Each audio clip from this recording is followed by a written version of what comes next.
Today on What Went Wrong, when casting falls apart.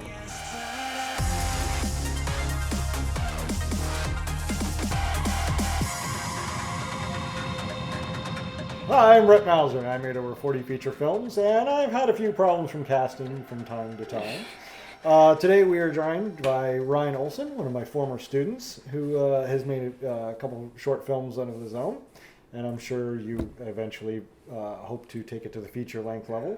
Yeah, I have a couple that I'm working on right now. So tell us a little bit about your film that was your senior capstone project, I believe, correct? Correct. Yes, So tell me a little bit about this. the film was entitled Those We Love. And I will say that when we debuted or when we were making all of our senior films, one thing I came to realize is the majority of my classmates, they were making films that were zombie films, big action pieces, compared to what we could do at the time as students.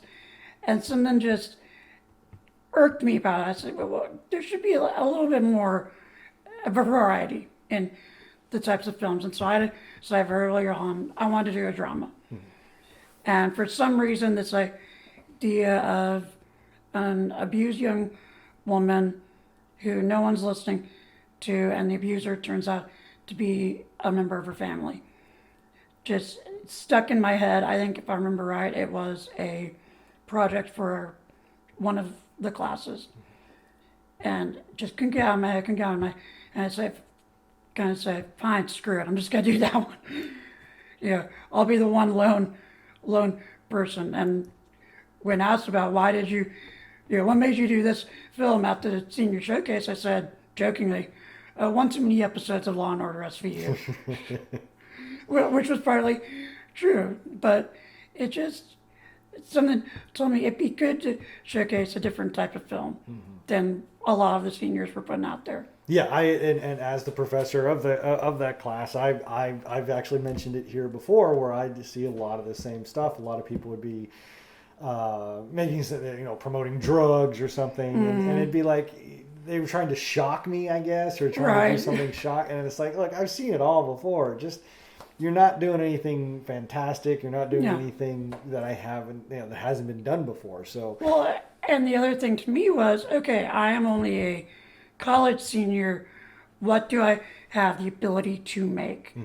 And to me, the not fastest, but easiest thing to make as a film student is some type of drama. Yeah. And so that was also part of it. Yeah, and that's something that I've mentioned before in class about resource filmmaking. Before you even sit down and set paper to pen, look at what you have. Exactly. What do I have to work with?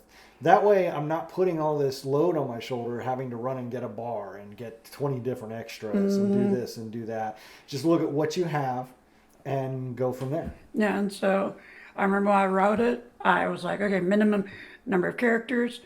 I know based off your suggestion, saying, okay, the giveaway is too easy at the and you need to do something. So I added a second brother character, which turned out to be somewhat part of the casting problem. But it was a good not challenge, but a good opportunity to show, hey, we can make other stuff than just, what 90% of the other students have been doing. What went wrong? Hey, well, to start, I didn't really know where to go for casting, but another professor at the school had recommended me and a classmate to help out a local acting group who all they do is young actors, teenagers, young adults. They wanted to produce a project one of them had written. And me and the classmate tried to get it done, but we couldn't, because of the locations they wanted, the time frame of when we could film, and therefore when we could get equipment. It just didn't work out. But through them, I met some actors, and I needed 4 characters, really. The young woman, her boyfriend, her biological brother, and the step brother who turns out to be the bad guy. Well, the main 3, other than the bad guy, I found at this acting school. And when they read for me, they're just sitting across the table. It was great. It was wonderful. And the 2 playing the young woman and the boyfriend, I was like, okay, are y'all comfortable? Yes, there's supposed to be some, not uber intimacy, but yeah, the kiss needs to be believable. We need to believe they're dating. Oh yeah, we can do that. We can do that. And the brother, you can emote this way, on camera. You can, oh yes, yeah, I can do that. Okay, great. So then I went to find the bad guy. And one of my classmates at Art Institute just happened to, for some reason, I was like, he fits. And he signed on. He said, yeah, I'll do it. Yeah, I got the time. I'll do it.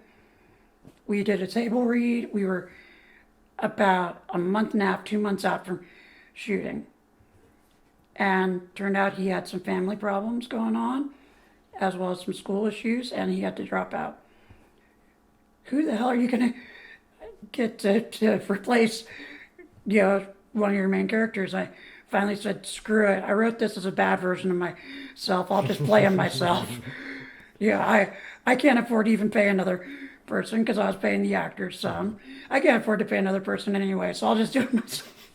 I've been there. I've talked about it before. Like in Lady Lawman, the role that I played in Lady Lawman, I wasn't supposed to play. Somebody was cast in that, and then I get a phone call the day or so before we're supposed to start shooting saying, "I'm not happy with your COVID restrictions, so I'm gonna not be able to be in the film." It's like, dude, yeah, all right, fine, So I was like, and that's sort of where I'm at now. Is I'm my own backup. Right. When we shot Tag Conspiracy. I originally wanted to play like the Carlos role, Carlos's role, but I was like, no, this is too good a movie. I got to stay behind the camera and do this. But I always kept myself in the wings so that if I ever had a last minute dropout, I could put myself in that film. And that's, if you're an actor, if you're a director who acts, it's a good thing to do. Don't cast yourself in a role in your film. Right. Leave yourself as that backup so that when things that happen, you can then step in and save the day in a way. Well, and for the most part, it actually turned out to be pretty fun because my character I played was only in, I think, 3 scenes, or actually 2 really, where he's on camera, or one where you just see his back. And so it worked out really well for that area. It was some of the other areas that ended up not, and I hate to call anyone out, but yeah, there were problems with it ultimately once we got on set and started rolling camera. First one being the young man who was playing the brother, who I talked to. He was great, great at a table read, great at a just, hey, read for this character, I want to see if you're good at it. He was awesome. Blew it out of the park. Get on camera, stale robot, and I'm after every cut, hey, I need a emote, dude, come on, I need you to emote, I need you to react, I need you to, and it was, like getting blood from a stone. It was impossible. And finally, after about the first or second day of shooting with them like this, I finally kind of was like, okay, I'm not going to be able to get this guy to do it. I'll just use the best takes I got. Especially when you're an independent filmmaker, it can be tough to find that perfect cast that you need. And I've had similar situations where they're great in auditions or rehearsals.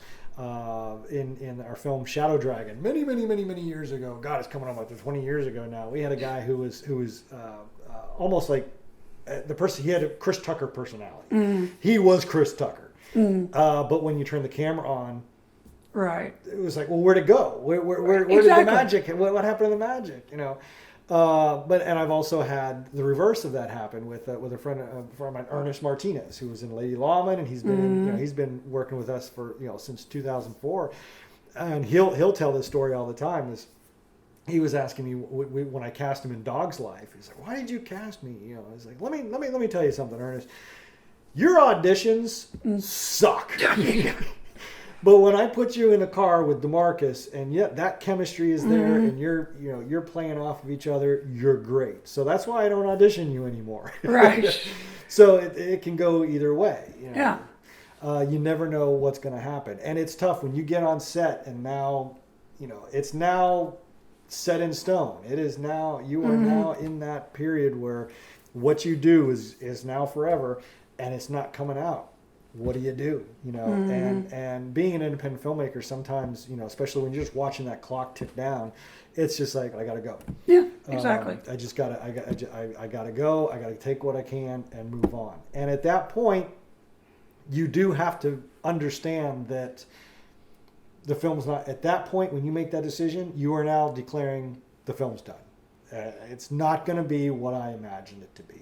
So you have to make that decision whether you move forward and accept this as the reality, or stop, back up, recast, put the film on hold for a while. And that's tough when you're an independent filmmaker. You don't have that kind of budget to be able to do that, especially absolutely. when you've got that schedule. You know, you've got it all scheduled out. So what would you have done differently? Well, for one, I think I would have tried to broaden the casting. Yeah, I would have, and probably even done, if I had thought about it at the time and had the time, I would have done camera tests. I would have done screen tests with them. You know, I would have done, you know, there's only really one scene in the film where the boyfriend and girlfriend actually kiss goodnight, and that was uncomfortable to watch, to say the least. Because I mean, these two are supposed to be almost maybe, you know, together for a few years. So, but it was like a first kiss. You know, it just wasn't good. But then I ended up running into a different casting problem toward the end of filming, which was toward the end of principal photography. My main male lead, we're filming the last scene, what's going to be the last scene in the movie. He texts me, says, "Hey, are we still shooting at this date?" Yeah, we are, what's going on? "I'm sorry, my family's going to Colorado for 2 weeks." What? Yeah, high school senior, I wasn't about to, go nuts on him. But so at the time, I said, screw it, I'm filming. I'll just write the character out of the scene. And that's what we shot. And ultimately, I realized, okay, as soon as he gets back, we're reshooting this, because it sucks without that character's impact. Yeah. So I do remember you had a little bit, I don't want to say a difficult time casting, but you didn't get a lot of feedback, or you didn't get a lot of response. I didn't get a lot of response, and I credit that just to, it was my first time really casting a film, so I was in the weeds a little bit. You were helpful, as were some other professors, but at the same time, you've got to make the effort. And I think at the time, I thought I made as much effort, but I know now, okay, I could have done more. And it's just one of those things, you do it, you see how it goes, and okay, I screwed myself, I should have done this differently. Well, with that history behind you, how would you advise a fresh up and coming filmmaker to do a casting call? What would? Well, for one, I would, in your area, I'd look at multiple acting schools or acting classes. And I would I would, once you get in contact with them, say, hey, is there a good day I could come and just sit in? I'm a independent filmmaker. I've got a film I'm working on casting. Can I just come sit in my class sometime? And do that for multiple classes around your area. And then if you see people at some of those classes, ask to come back, ask to bring this, hey, I've got the script, can I bring it? Can I bring a camera? Even after you've just read them down a hallway, even say, hey, can I come back next week or your next class, bring a camera and see how you do on a screen test? I would put in more work. How would you reach out to actors outside of a class, so to speak? Let's say you're looking for that age bracket that's not going to be so much in. Well, in that case, as much as part of me hates it, I would use social media. I would. I'm part of a San Antonio Actors group on Facebook, and Austin Actors group, and I know they have actors and actresses all ages. You know, and I post on their pages. I post on Starving Filmmakers of Texas if you're here in Texas. You know, just you got to utilize every tool. And as much as I may hate them for other reasons, it's a damn good tool. And just put out, even I think at the time when I applied for one of those groups on Facebook, I lied and said I was an actor. But luckily I've now got a little experience and I enjoy it, you know, when the part's right. But you know, I know me. So what would say, was there anything that went right on your film? Was there anything that went right? I mean, yes, the lead actress, Gina, she was amazing. She took, you know, direction very well. She was all go for everything. We originally had a scene where we were going to show her getting beaten, and she was all go for that. But because we didn't have time to choreograph it, we didn't have time to write, we just decided, okay, screw it, we're cutting it. I think that actually made the film a little better for whatever reason. But she was amazing. I would work with her, you know, 1,000% again. And the other thing that, for all the criticism of her, that young lady who came in at the last minute to play the cop, just the fact that I could find her and say, hey, I've got this role. I've had 3 people already drop out of it for various reasons. Can you do it? And she was, yeah, of course. You need me, I'll be there. That those two were, in a lot of ways, saved that film. When you're on set and you're directing, do you feel, how do you describe the feeling that, oh, this is right, or oh, this is wrong? Is it obvious, or is it something that you have to train yourself for? A little bit of both, I think. I think a lot of times, depending on, especially who you have on set with you, both behind the camera and in front, you can just get this feeling of, oh, that's the exact emotion I need. That's the exact, you know, reaction, you know. And when it's right, it's right. But at the same time, sometimes you gotta, you know, prod people a little, especially actors if it's one of their first times on the set. And, you know, maybe it does take a little bit of time, a few takes for them to, oh, okay, this is the rhythm you want. This is the attitude you're asking me to have. Yeah. You know, it just, I think it varies. Do you have any advice for up-and-coming directors as to how to get their film off the ground? I mean, it can often be just, oh, I've got this idea, I want to do this film, but how do you motivate yourself to actually go out and do it? I think for one thing, it's got to be something you're passionate about. The story, and by that I mean the story. It's got to be a story that you care about. You care about telling. Because if you don't, you're not going to put the work into getting it done. You know, so that's the first thing. The second thing is, I think, to me, it's you have to have at least one person in your corner that you can kind of lean on and say, hey, am I doing this right? Or where should I go with this? Because especially as a independent filmmaker, you can do a hell of a lot by yourself, but you can't do everything. You need to have, if you've got even that one person, it can make a hell of a lot of difference. I was grateful on my film to have one of my best friends working on it. My sister and brother-in-law came in and acted as crew one day. You know, and if I hadn't had them, if I hadn't had that support, there's no way in hell it would have gotten done. So what's next for you? Well, as I said, I've got 2 features I'm working on, both kind of science fiction.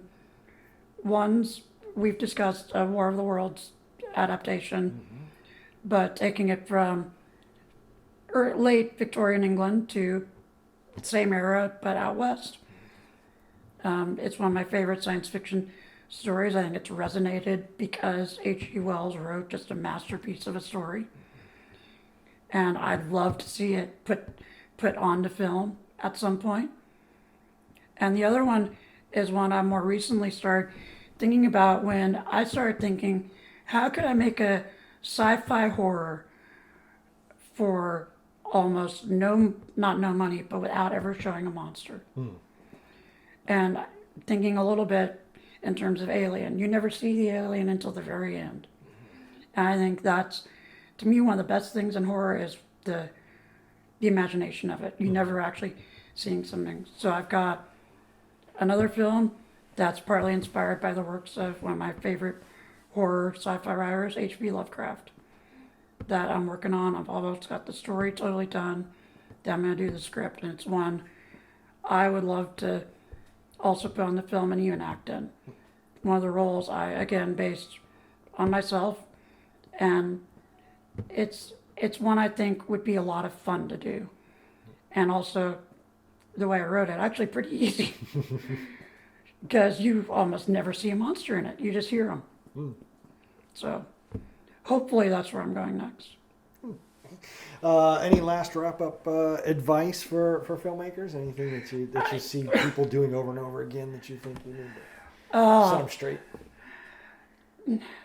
For one, if you don't smoke regularly, don't write a scene where your character's smoking and you have to light a new cigarette every single damn take, which I did and ended up sick as a dog the rest of the day. But just the main thing I would say is get people around you who are as passionate about what they're doing as you are. You know, be it the camera, be it, you know, behind the scenes, in front of the camera, wherever. If you don't have people who care, your work is going to suck.